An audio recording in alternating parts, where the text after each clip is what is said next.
सो hey guys, कैसे हो आप सब। उम्मीद करती हूँ कि आप सब एकदम फिट एंड फाइन होंगे। तो आज का ये व्लॉग हम जा रहे हैं मंदिर घूमने के लिए और ये सर्दियों का व्लॉग है। और आप लोगों को पता भी चल रहा होगा क्योंकि परी ने काफ़ी सारा हैवी जैकेट पहन रखा है और मैंने भी इनर डाल रखा है। अब आप लोग सोच रहे होंगे इतना लेट क्यों। तो मैं इस ब्लॉग को एक्चुअली बना के ही भूल गई थी। आज मैंने अपनी गैलरी को चेक किया तो मुझे ये ब्लॉग दिखा। मैंने सोचा इसको क्यों वेस्ट करूं, डिलीट तो नहीं कर सकती मैं, इसको बाद में ही अपलोड कर देती हूँ। तो ये पतवाड़ी में भूत, पतवाड़ी में भूत दिख रहा है ना। हाँ, मुझे दिख रहा है। चलो चलो चलो चलो। और यहाँ पर ही कह रही है कि पतवाड़ी में भूत होता है। पता नहीं ये कहाँ से सीखी है। एक्चुअली ये बच्चों से स्कूल में सीख गई है कि मतलब पतवाड़ी गांव है उसमें भूत है, तो इसी वजह से ये ऐसे बोल रही थी। और ये फटाफट आशा और मतलब परी की जो मौसी है और परी जल्दी जल्दी जल्दी जल्दी हम रास्ते से जा रहे हैं मंदिर, क्योंकि हम अचानक से हमारा प्लान बना और परी के पापा थोड़े बिजी हो गए, इस वजह से हमको जाना पड़ा पैदल। वैसे भी मंदिर पैदल नहीं जाओ तो क्या ही मतलब जाना हुआ मंदिर में, तो हमको तो पैदल ही अच्छा लगता है। में कौन रहता है पतवाड़ी में भूत। पतवाड़ी में भूत? हाँ, बोलो पतवाड़ी में भूत। ओहो, कितना बड़ा भूत है ये तो। उधर साइड से चलो चलो चलो चलो। लग रहा है। और यहाँ अचानक से परी के पापा जल्दी से अपने काम को निपटा के फ्री होके जल्दी से बाइक लेके पीछे से आ जाते हैं। तो अब हम जा रहे हैं बाइक से और ये मंदिर के बाहर लगता है झूला, और इसको देख के परी हमेशा बिगड़ती है। तो यहाँ हमारी दग दग होने लगी कहीं ये फिर से ड्रामा ना कर दे, लेकिन उसने समझदारी दिखाई। और देखो आप सब लोग के सबसे आगे आगे मंदिर जा रही है पूरा प्रसाद का बैग लेके। और यहाँ आशा और भैया हमसे भी पहले आ चुके थे जो मंदिर में हमें खड़े हुए मिले। और यहाँ हम जल्दी से जाते हैं और फिर बाद में मुझे याद आता है कि अरे हमने प्रसाद तो लिया ही नहीं, ये तो घर से लाए थे जो मैंने गणेश भगवान जी के लिए परचेज़ किया था। और मंदिर के अंदर भी प्रसाद की दुकानें हैं जहाँ से हम प्रसाद ले सकते हैं। तो मैं फटाफट से यहाँ शूज़ उतार के परी, मैं और आशा और हम जाते हैं प्रसाद लेने के लिए।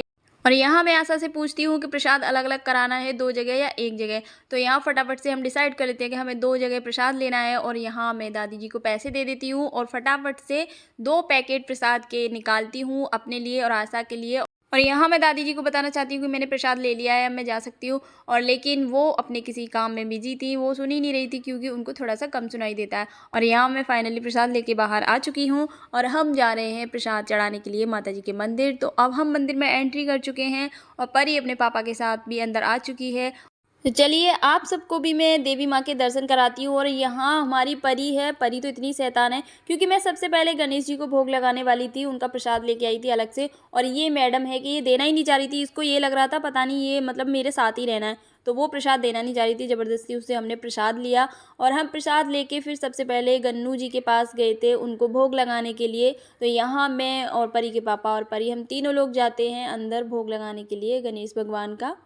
इतनी सुबह सुबह आप लोग देख सकते हो कि कितनी सारी भीड़ हो रखी है। इस मंदिर में हमेशा ही भीड़ रहती है और सुबह शाम तो सबसे ज़्यादा ही रहती है। तो यहाँ हम गणेश जी के पास जा रहे हैं दूर्वा और लड्डू लेके चढ़ाने के लिए। और यहाँ मैं और परी के पापा जा रहे हैं तीनों लोग। लेकिन परी की कभी भी समस्या ख़त्म नहीं होती, उसको सब कुछ हाथ में ही चाहिए होता है, चाहे वो प्रसाद हो चाहे कुछ भी हो, लेकिन पूजा नहीं करने देती ढंग से। और यहाँ वो भगवान जी का प्रसाद उठाने की कोशिश कर रही थी तो हमने उससे मना कर दिया क्योंकि उसको पता नहीं है ये सारी चीज़ें, बच्चा है। और यहाँ हम भगवान जी को भोग लगाने के बाद थोड़ा सा उनके चरणों में अपने माथे को टेकने के बाद अब हम चलते हैं माता जी की तरफ। हमने गणेश भगवान के तो आपको दर्शन करा ही दिए, अब माता जी के भी करा देंगे धीरे धीरे, आप लोग देखते चलिए। मुझे देख के आप लोग सोच रहे होंगे कि बाकी लोग तो इतने सारे कसे हुए नहीं हैं लेकिन इसके कपड़े सबसे ज़्यादा हैं। मैं बता दूं क्योंकि मेरी एक्चुअली तबीयत ख़राब रहती है, इस वजह से मेरा मतलब जो है कोल्ड वोल्ड से बचना ज़रूरी है, इस वजह से मैंने इतना सारा कपड़ा पहन रखा है, मोटी मोटी लग रही हूँ एकदम।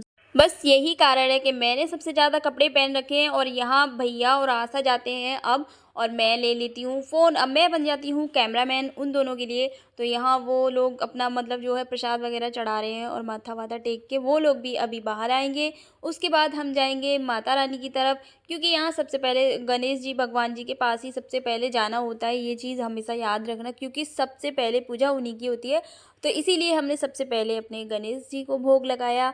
अब उसके बाद हम जाएंगे माता रानी के पास, मतलब गणेश भगवान की मम्मा के पास। तो ये हम फटाफट अपनी माता रानी के पास आ चुके हैं।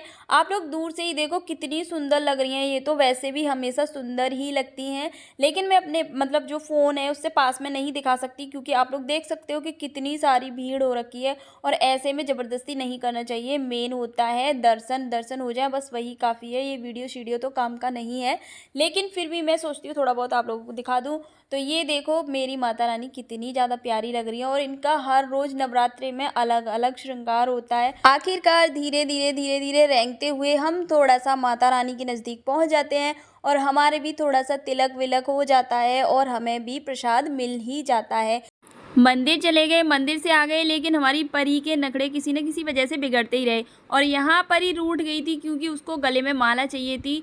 क्योंकि पुजारी जी के गले में उसने माला देख ली थी तो वो कह रही थी मुझे भी ऐसे गले में एक माला चाहिए और मैडम इतनी ज़्यादा बिगड़ गई थी कि उनको लेके ही जाना पड़ा पुजारी जी के पास। वहाँ जाके फिर उसके गले में माला डलवाई, तब कहीं जाके उसको थोड़ा बहुत सुकून मिला और वो माला पहन के इतनी ज़्यादा खुश हो रही थी कि फिर मुझसे आके बोल रही थी कि मम्मा ये देखो मैंने अपने गले में माला पहन ली। तो कैसा लगा गाइस आप लोगों को ये मेरी माता रानी का छोटा सा ब्लॉग? अगर अच्छा लगा हो तो इसे लाइक करें, शेयर करें और सबसे इम्पोर्टेंट कि आप लोग मेरे YouTube चैनल को सब्सक्राइब करें, बेल आइकन को दबाना ना भूलें ताकि मैं जब भी वीडियोस डालूं या ब्लॉग डालूं तो नोटिफिकेशन आपके पास पहुंच जाए।